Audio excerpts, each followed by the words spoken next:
నమస్తే welcome to prime 9 news ముందుగా బులెటిన్లో హెడ్లైన్స్ చూద్దాం.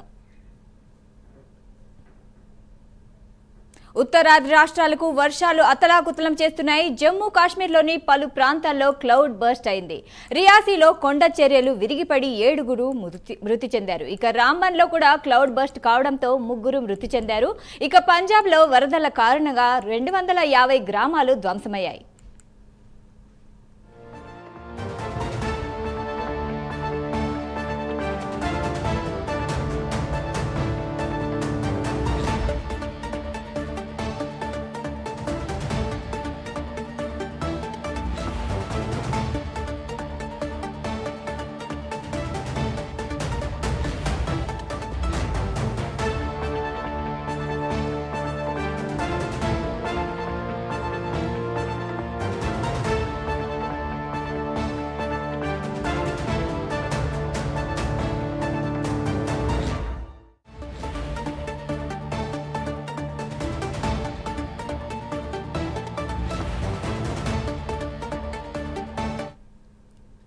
బ్రేకింగ్ న్యూస్ చూస్తున్నాం. ఉత్తరాది రాష్ట్రాలను వర్షాలు అతలాకుతలం చేస్తున్నాయి.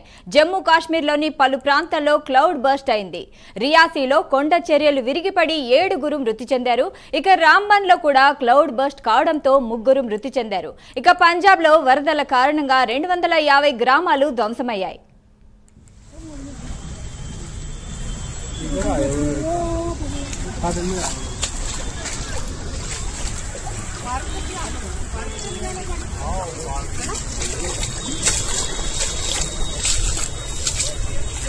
पानी बड़ा कट गया बड़ी ना पानी गिरता पानी बड़ा कट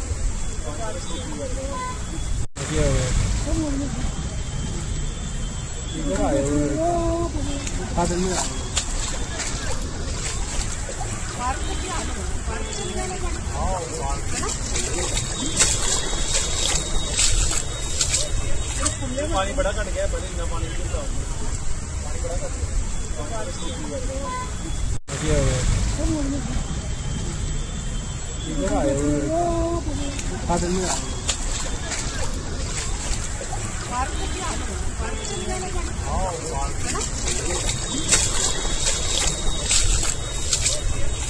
पानी बड़ा कट गया बड़ी ना पानी गिरता पानी बड़ा कट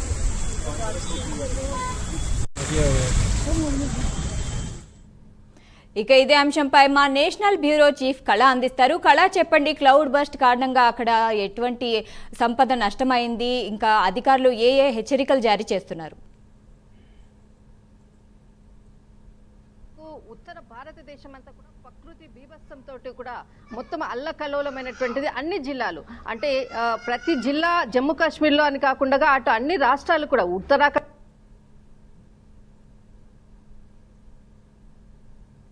తర్వాత కొండ చర్యలు విరిగిపడడంతో కొన్ని గ్రామాలు కొట్టుకుపోయాయి. దాదాపు మనం ఒక 15 రోజుల నుంచి కూడా ఇలాంటి సంఘటనల బ్రేకింగ్ న్యూస్ చేస్తూనే ఉన్నాం.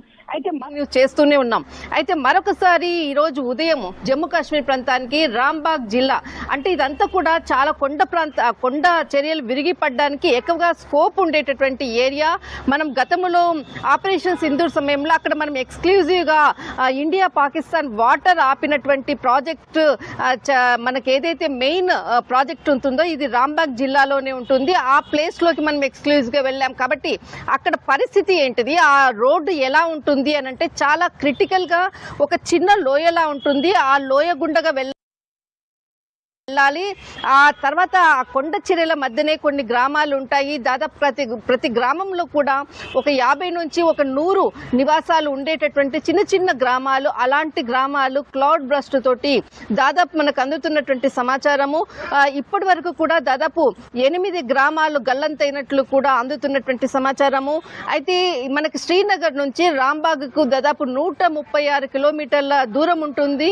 మొత్తం ఈ ప్రాంతం అంతా కూడా కొండ చర్యలు విరిగిపడ్డము, క్లౌడ్ బర్స్ట్ జరుగుతున్నటువంటి ఘటన దాదాపు వారం రోజుల నుంచి వైష్ణోదేవి యాత్ర ఏదైతే దాదాపు 5 రోజులైందో అప్పటి నుంచి కూడా వాతావరణ పరిస్థితులు అనుకోవచ్చు, భారీ వర్షాలతో కూడా విలేజెస్ అన్ని కూడా కొట్టుకుని పోతున్నటువంటి ప్రస్తుతం ఉన్నటువంటి రిపోర్ట్. అయితే ఇక్కడ మనకు ఉత్తరాఖండ్ లో కూడా దాదాపు మనకు నిన్న సాయంత్రం నుంచి కూడా చమాలి, రుద్రప్రయాగ్, తెహ్రీ, బాగేశ్వర్ జిల్లాల్లో కూడా అక్కడ కొండ చర్యలు విరిగిపడ్డాయి. దాదాపు 5 మరణించారు అన్నటువంటిది ఒక బ్రేకింగ్ న్యూస్ అని చెప్పవచ్చు. అయితే ఇక్కడ మనకు ఏదైతే దాదాపు 12 ఇండ్లు కూడా అక్కడ కొట్టుకొని పోయాయి. ఎందుకంటే ప్రతి చిన్న గ్రామంలో కూడా అక్కడ కొన్ని నివాస ప్రాంతాలు ఉండేటటువంటి ఇండ్లు మాత్రమే కనపడుతుంది. అక్కడ మళ్ళీ ఆ కొండ ప్రాంతాలను వదిలిపెట్టి కూడా వాళ్ళు ఎక్కడికి వెళ్ళలేనటువంటి పరిస్థితి. అలాంటి చిన్న చిన్న గ్రామాలు, లెక్క లేనటువంటి గ్రామాలు కూడా మనము అక్కడ ఉండేటటువంటి ప్రస్తుతం ఉన్నటువంటి పరిస్థితి.